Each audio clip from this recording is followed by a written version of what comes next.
జై తెలంగాణ. అందరికీ నమస్కారం.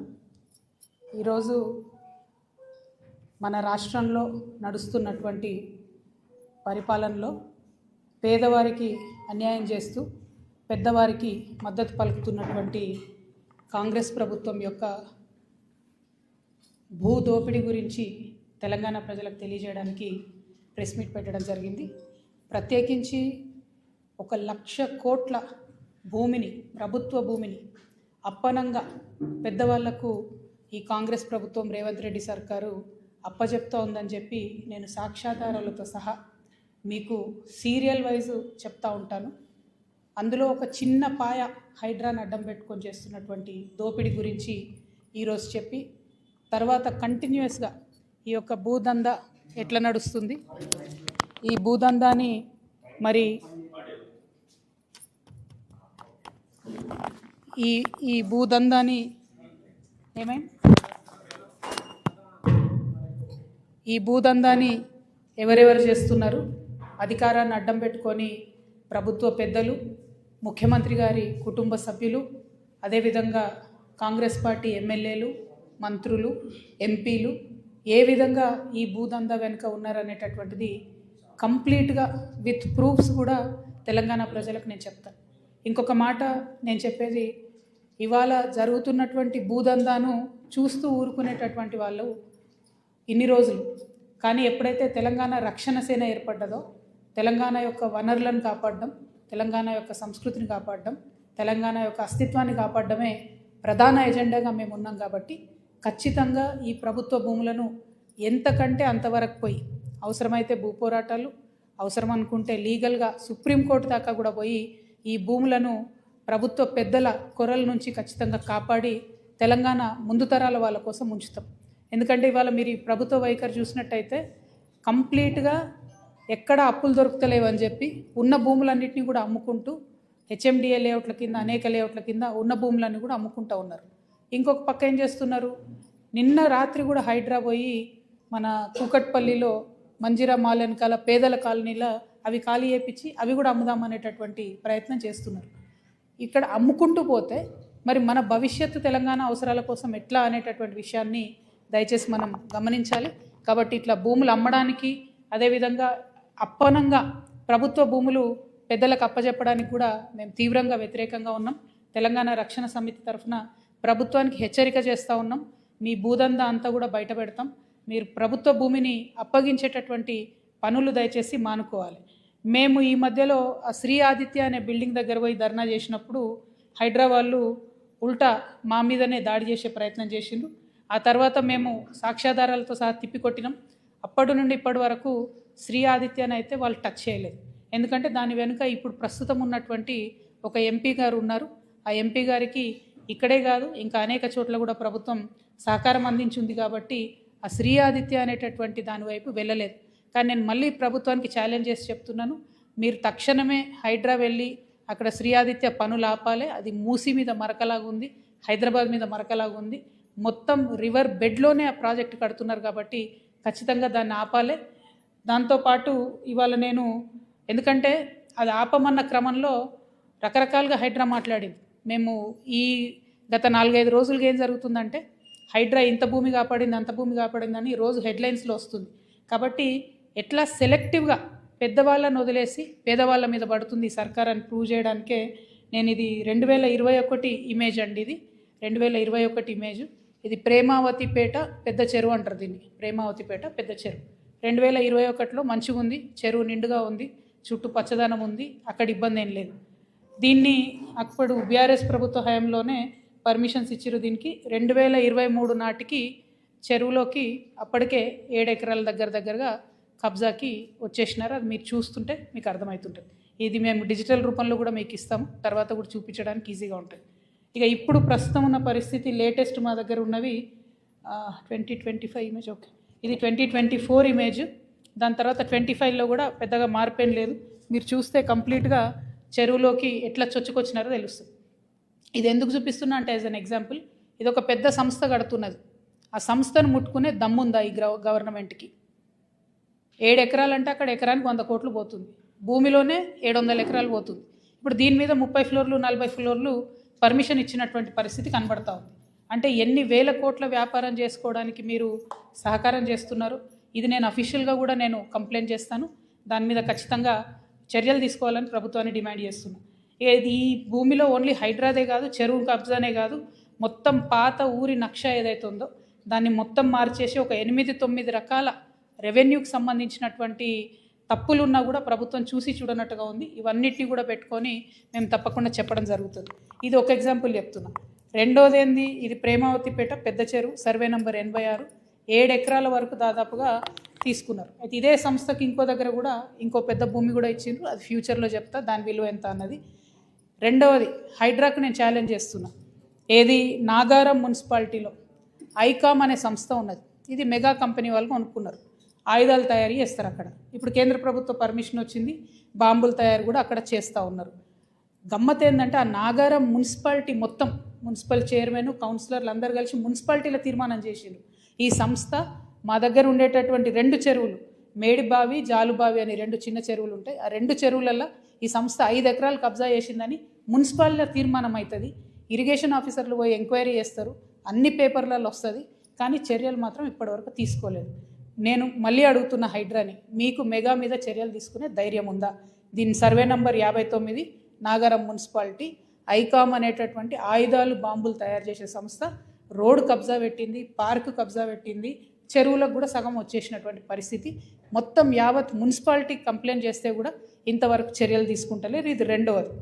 ఇక మూడవది, పవన్ కళ్యాణ్ గారు ఒక 10 ఎకరాలు శిఖం భూమిని ఆయన అప్పుడు తెలంగాణ వచ్చిందన్నటువంటి దుఃఖంలో ఉన్నాడు పాపం. 2014లో 11 రోజులు అన్నం తినలేదు, బాగా బాధపడుకుంటా ఏడ్చుకుంటా తెలంగాణలో ఒక 10 ఎకరాల శిఖం భూమిని ఆయన కొనుక్కున్నాడు. అప్పుడు కొనుక్కున్న తర్వాత ఏమైంది, ఆ కొనుక్కునే కన్నా ముందే చాలా చెరువులకు జనరల్గా ఫైనల్ చేసి మ్యాక్సిమం ఫ్లడ్ లెవెల్ అది డిసైడ్ చేయరు. కానీ ఈ పర్టికులర్ చెరువు పవన్ కళ్యాణ్ గారు ల్యాండ్ కొనుక్కున్నది కోడికుంట అనే చెరువు, సర్వే నంబర్ 706. దీంట్లో మొత్తం ఫైనల్ నోటిఫికేషన్ వచ్చింది. ఏ 10 ఎకరాలు అయితే ఆయన కొనుక్కున్నాడో అది శిఖం భూమి అని ఫైనల్ నోటిఫికేషన్లో ఇరిగేషన్ డిపార్ట్మెంట్ చెప్పి ఉన్నది. పవన్ కళ్యాణ్ గారు నిన్న మాట్లాడుకుంటే ఏమన్నారంటే, నా తప్పు ఉంటే అది శిఖం భూమి అయితే ప్రభుత్వానికి ఇచ్చేస్తాం అన్నారు. అయితే ఈయన రిజిస్ట్రేషన్ చేసుకునేటప్పుడు ఎన్ని తప్పులు దొరికినాయంటే, అందులో ఓన్లీ 3 ఎకరాలే శిఖము, మిగతా 7 ఎకరాలు మాగాని అని రాసింది. కానీ అది తప్పు, ఖచ్చితంగా రికార్డ్స్లో ఉంది. నేను ప్రభుత్వాన్ని డిమాండ్ చేస్తూ ఉన్నాను. ఇరిగేషన్ రికార్డులో 10 ఏకర్స్ శిఖం భూమి అని ఉన్నది. ఆ కాయిదాలు మా దగ్గర ఉన్నాయి. కానీ ప్రభుత్వం దగ్గర ఆల్రెడీ డేటా ఉంటుంది కాబట్టి మీరు చర్యలు తీసుకోవాలని డిమాండ్ చేస్తున్నాను. పవన్ కళ్యాణ్ గారు నేను అడిగేది ఏంటంటే, మీరు వాపస్ ఇస్తా అన్నారు కదా, వాపస్ ఇచ్చేసేయండి. మామూలు రైతుల దగ్గర తీసుకున్నప్పుడు కాంపెన్సేషన్ ఎట్లా ఇస్తారో గవర్నమెంట్, మీకు కూడా ఏ టీడీఆరో ఏ పైసలో ఇస్తారు, అర్జెంటుగా వాపస్ ఇచ్చేసేయండి. మీరు కంచె వేసిండ్రు, ముందు ఆ కంచె తొలగించండి. శిఖం భూమిలో కూడా కంచె వేయడానికి ఉండదు. మీరు మట్టేసిండ్రు, ఆడ గోవులకు వాటికి వీటికి గ్రాసం వేస్తున్నా అని చెప్పారు. మట్టేసిండ్రు, ఆ మట్టి మొత్తం చెరువులే వేసిరు కాబట్టి అది కూడా తొలగించాలి. తక్షణమే మీరు వాపస్ ఇవ్వాలని చెప్పి నేను పవన్ కళ్యాణ్ గారిని డిమాండ్ చేస్తున్నాను. At the same time Pawan Kalyan గారు ఏమంటాడు, అనేకమైన మాటలు అన్నాడు. తెలంగాణ వాదులు ప్రాంతీయవాదం అంటే ఉగ్రవాదం అన్నాడు. అనుకుంటా నేను గద్దరన్నకు కారు కొనిచ్చిన అన్నాడు. అంటే మీరు మా కళాకారులను ఎందుకు అవమానపరుస్తారు? ఒక పక్కనేమో ప్రొఫెసర్ నాగేశ్వర్ మాట్లాడితే ఆయన మీదకి వస్తారు, మేధావుల మీదకి. ఇంకో పక్క కళాకారులు. అసలు మీరు కూడా కళాకారుడే కదా, మీరు సినిమా యాక్టరే కదా. మీరు సినిమా యాక్టర్గా మీకు ఎట్లా వస్తుంది జీవనాధారం? ఏ సినిమాకైనా హయ్యెస్ట్ ఇన్కమ్ నైజాం నుంచే వస్తుంది. అంటే మా తెలంగాణ బిడ్డలు చూసే టికెట్లతోనే మీ సినిమాలు నడుస్తాయి. హయ్యెస్ట్ ఇన్కమ్ నైజామే, హయ్యెస్ట్ కలెక్షన్స్. అంటే మీరు కొనుక్కున్న ప్రతి కారులో మా తెలంగాణ బిడ్డలు కొన్న టికెట్ పైసలు ఉన్నాయి. మీరు కొనుక్కున్న ప్రతి భూమిలో మా తెలంగాణ బిడ్డలు కొన్న టికెట్ పైసలు ఉన్నాయి. మీరు మా గద్దరన్నను పట్టుకొని నేను కారు కొనిచ్చినానని ఆయన చనిపోయాడు. మీరు కొనిచ్చిరో కొనియలేదో ఎవరు తెలియదు. కానీ జనరల్గా ఏమంటారంటే, మనం ఒక మంచి పొజిషన్లో ఉన్నప్పుడు కుడి చేత్తోని దానం చేస్తే ఎడమ చేతికి తెలియదు అంటారు. అప్పుడెప్పుడో కారు కొనిచ్చి గప్పాలు కొట్టుకునేది మీరు కొంటే కొన్నారు కావచ్చు, పెద్ద ముచ్చటేముంది. ఆయన ఎన్ని ఫోక్ ట్యూన్స్ దొంగతనాలు చేసి మీరు సినిమా పాటలు పెట్టుకుంటలేరు. ఇచ్చిర్రా ఎప్పుడన్నా రాయల్టీ మీరు ఫోక్ ఆర్టిస్టులకి? ఎప్పుడన్నా ఫోక్ ఆర్టిస్టులను ఆదుకున్నారా? చిన్న నిర్మాతలను ఆదుకున్నారా? పక్క రాష్ట్రాల్లో ఎట్లా చేస్తారు, తమిళనాడులో అక్కడిక్కడ వాళ్ళందరూ. నేను ఎందుకు ఈ మాట చెప్తా ఉన్నా అంటే, మీరు ఒకటంటే మేము 100 అనాల్సి వస్తుంది. ఒక పక్కనేమో ఇట్లా సమైక్యవాదుల దాడి మన మీద పెరుగుతుంటే, ఇక మన కర్మానికి మనకు ముఖ్యమంత్రి ఉన్నాడు, ఆయనకు తెలంగాణ అంటే తెలియదు, తెలంగాణ నీళ్ళంటే తెలియదు.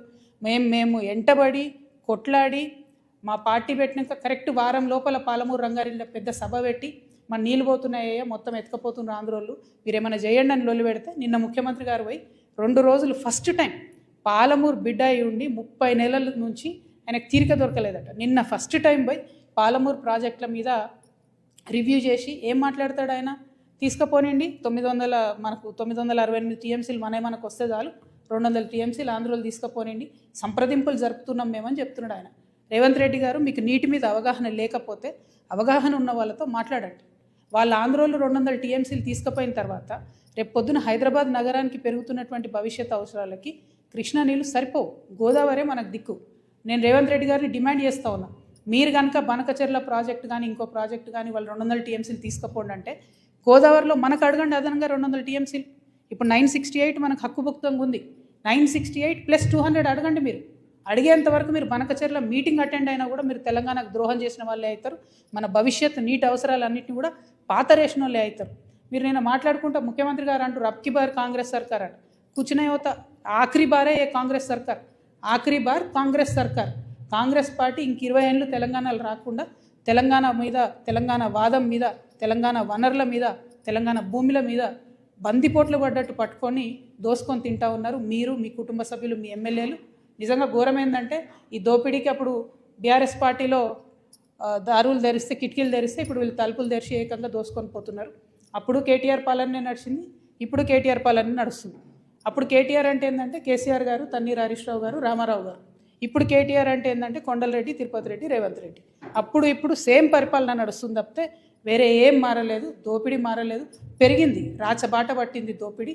ఈ 1,00,000 కోట్ల కాంగ్రెస్ దోపిడీని ఖచ్చితంగా ఆపుతాం. ఆ 1,00,000 కోట్ల తెలంగాణ భూమిని కాపాడుకొని తీరుతాం. ఎట్లయితే వెలుగుమట్లలో పేద ప్రజల భూములు కాపాడినామో అట్లనే తెలంగాణ వ్యాప్తంగా ఉన్నటువంటి అన్ని జిల్లాల్లో మీ దోపిడీని గమనిస్తున్నాం, ఎవరు గమనిస్తలేరు అనుకోవద్దు. ఖచ్చితంగా మా వనరులను మేము కాపాడుకుంటాం. సీరియల్ లెక్క ఈ 1,00,000 కోట్లు ఎక్కడెక్కడ దోపిడీ చేస్తారో చెప్తా నేను. ఇవాళ ఈ లేఖను మళ్ళీ ఒకసారి చూపించాలి దయచేసి. Thank you. జై తెలంగాణ.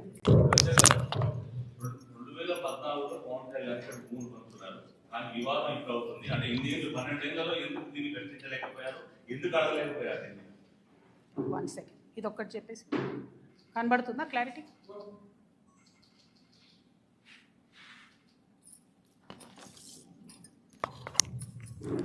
పవన్ కళ్యాణ్ కానీ ఎవరు కానీ భూములు కొనుక్కున్నా, అది రిజిస్ట్రేషన్ చేసుకున్నా, వాటి ఫైనల్ డీటెయిల్స్ తెలిసేంత వరకు మీకు తెలిసి నేను ఎక్కువ మాట్లాడను.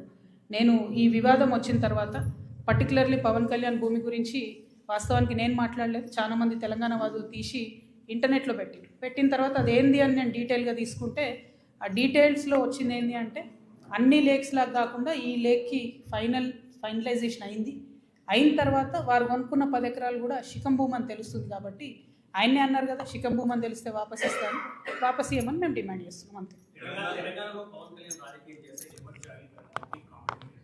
ఏమో తెలంగాణ బరాబర్ మా జాగిరే కదా, తెలంగాణ ప్రజల జాగిరే కదా. పవన్ కళ్యాణ్ జాగిర్ అయితే కాదు కదా, పవన్ కళ్యాణ్ వాళ్ళ ఫాదర్ జాగిర్ కాదు కదా, మా జాగిరే కదా. మేము కదా కొట్లాడింది తెలంగాణ కోసం.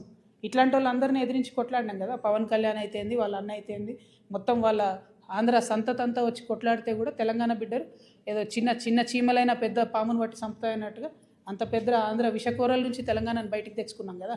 ఏం ఊరుకోము అంటే కొట్లాడినాం, మేము కడుపు కట్టుకొని కొట్లాడినాం కాబట్టి ఖచ్చితంగా కోపం వస్తుంది, ఖచ్చితంగా ఆవేశం ఉంటుంది. ఇక్కడ మీరు వచ్చి రాజకీయాలు చేస్తామంటే మాత్రం ప్రజలు ఓడిస్తారు ఖచ్చితంగా. ఇప్పుడు రాజ్యాంగం చెప్పింది కాబట్టి ఎవరన్నా ఎక్కడన్నా పోటీ చేయొచ్చు అనేదానికి ఇబ్బంది ఏం లేదు. కానీ నాడు కట్టుకోండి, అక్కడ ప్రజలను బాగా చూసుకోండి, అక్కడ ప్రజలకు హెల్ప్ చేయండి, అక్కడ పేద ప్రజలకు పనులు చేయండి. అవన్నీ సైట్ వచ్చి మా మీద పడి ఎందుకు? ఇక్కడ లేరా మా నాయకులు మస్తు మంది ఉన్నారు కదా. మేమే ఎవరెవరం గెలుస్తాం, మేమే ఎవరెవరం చేసుకుంటాం. మా వాళ్ళు చేయగలిగినంత మేము చేసుకుంటాం, మేము బాగుపడతాం. Thank you.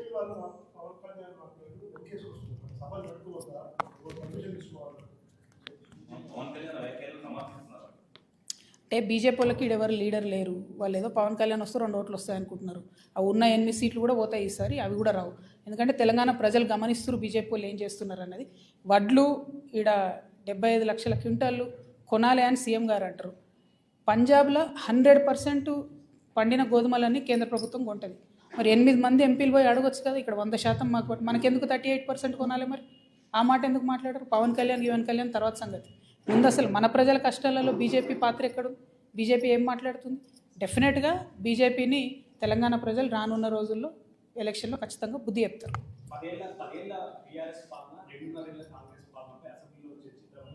కేసీఆర్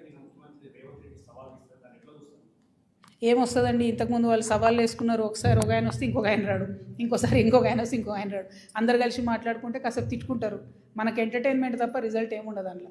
పాయింట్ ఏంది అని అంటే, ఆనాడు తెలంగాణ ప్రభుత్వ భూమిని, గల్ఫ్ ఆయిల్ లాంటి భూమిని బీఆర్ఎస్ హయాంలోనే, అది 10,000 కోట్ల ప్రాపర్టీ అండి, ఫీనిక్స్ అనే సంస్థకి దారాదత్తం చేయడానికి దారులు తెలిసిండ్రు. ఆనాడు ఇదే ముఖ్యమంత్రి గారు మాట్లాడినరు, ఎట్లు ఇస్తారు అట్లా ఎట్లు ఇస్తారని. ఇవాళ ఆయన్నే ఇంకొంచెం మంచిగా మార్గం సుగమం చేసి, ఆనాడు 50 ఎకరాలు రిజిస్ట్రేషన్ అయితే ఈయన ఇంకా ఇవాళ 100-150 ఎకరాలు మిగతా ఉంది, దాంట్లో ఇంకో 200 ఎకరాలు లేదు, అది మొత్తం ఈయన ఇవ్వడానికి ఈయన దారులు తెరిచింది. మేము మాత్రం 1 ఇంచు తెలంగాణ జాగా కూడా పోనీయము. ప్రభుత్వ భూమిని రక్షించేటటువంటి బాధ్యత తెలంగాణ రక్షణ సేన తీసుకుంటుంది.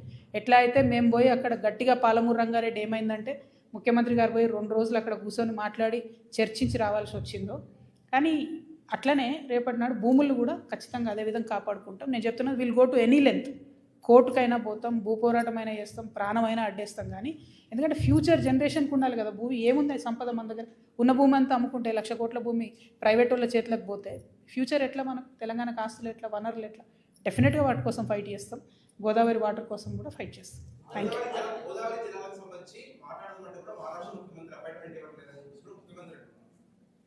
ముఖ్యమంత్రి గారికి నిజంగా చెప్తున్నా కదా, నీటి మీద అవగాహన తక్కువ ఉన్నట్టుంది, వారు పెంచుకుంటే మంచిది. ఎందుకంటే ఆయన ఓపెన్గా ఏం చెప్తున్నాడు, ఈ మహారాష్ట్రనేమో పర్మిషన్ ఇస్తలేదు అంటున్నాడు. అది రాదని తెలుసు ఆయనకు. ఎందుకంటే మహారాష్ట్ర ముఖ్యమంత్రి గారే స్వయంగా అక్కడ కూర్చొని తుమ్మిడిహెట్ అనే ప్రాజెక్ట్ ఎత్తు పెంచొద్దు అని ఆయన ధర్నా చేసినటువంటి వ్యక్తి. ఆయనతోని కేసీఆర్ గారు ఎంత ట్రై చేస్తానో లాస్ట్కు హైట్ తగ్గించుకొని ఒప్పుకొని రావాల్సి వచ్చింది.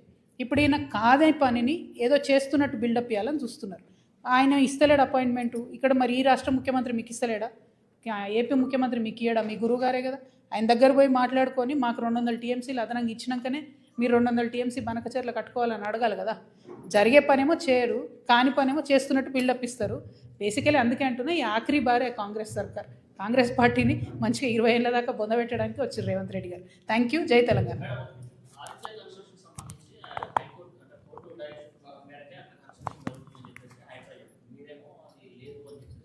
నేను చెప్తున్నా కదబ్బా, హైడ్రా అనేటటువంటిది రేవంత్ రెడ్డి గారి అవినీతి పాయలల్లో చిన్న పాయ మాత్రమే. అందులో అవినీతిని, పెద్దవాళ్ళను కాపాడడానికి హైడ్రా అనే వ్యవస్థ పెట్టిండ్రు. ఈ సంవత్సరం 7,000 ఫైర్ యాక్సిడెంట్లు అయితే నిన్న వచ్చిపోయిందండి హైడ్రా. ఇలా హైడ్రా మొత్తం ఫైర్ యాక్సిడెంట్లు అంతా వాళ్ళే చూడాలి, ఈ మోరీలు నాలాలు క్లీన్ చేసేది వాళ్ళే చూడాలి. మరి ఇంకొక 10 రోజులు అయితే వాన పడుతుంది. ఒక నాలా అన్న తీసిరండి, ఒక మోరీ అన్న తీసిరా, పైగా ఇట్లా చెరువులు కబ్జా అవుతుంటే చూసుకుంటూ కూర్చుంటే హైదరాబాద్ నగరం నీళ్ళతో నిండిపోతుంది కదా. శ్రీ ఆదిత్య అనేది 1000కి 1000% తప్పు ప్రాజెక్టు. అది మూసీ నది గర్భంలో కడుతున్నారు. మూసీ నది గర్భశోకం ఎవరికి మంచిది కాదు. నేను ప్రభుత్వానికి చెప్తున్నాను, హెచ్చరిక చేస్తున్నాను, శ్రీ ఆదిత్య పనులు ఆపండి. మీరు ఆపకపోతే మేము లీగల్గా కూడా పోతాం.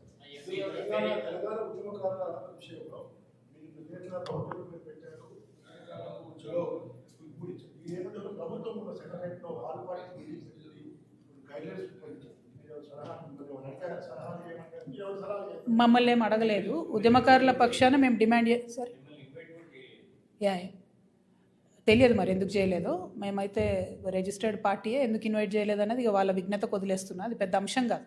విషయం ఏంది అని అంటే, మమ్మల్ని పిలవలేదు, సిపిఐ జేఏసీలో ఉన్న సిపిఐని పిలవలేదు, న్యూ డెమోక్రసీని పిలవలేదు.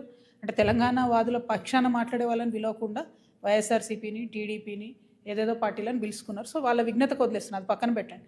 విషయం ఏంది ఇక్కడ అని అంటే, ఉద్యమకారులకు ఖచ్చితంగా భూమి ఇవ్వాల్సిందే. భూమి ఇవ్వకుంటే ఊరుకోము. నాదర్గుల్లో ఏదైతే 300 ఎకరాల 200 ఎకరాల ల్యాండ్ కబ్జా అయిపోతుందో ప్రైవేట్ వాళ్ళకు, వీళ్ళు వినలేదనుకోండి, ఇలా ఉప్పల్ బగాయిపోతాం. రేపు ఈ ప్రభుత్వ భూములు ఏవైతే పెద్దవాళ్ళకు పంచుతున్నారో ఆ భూములు ఉద్యమకారుల కోసం ఆక్రమించుకోవడం జరుగుతుంది. Thank you. జై తెలంగాణ.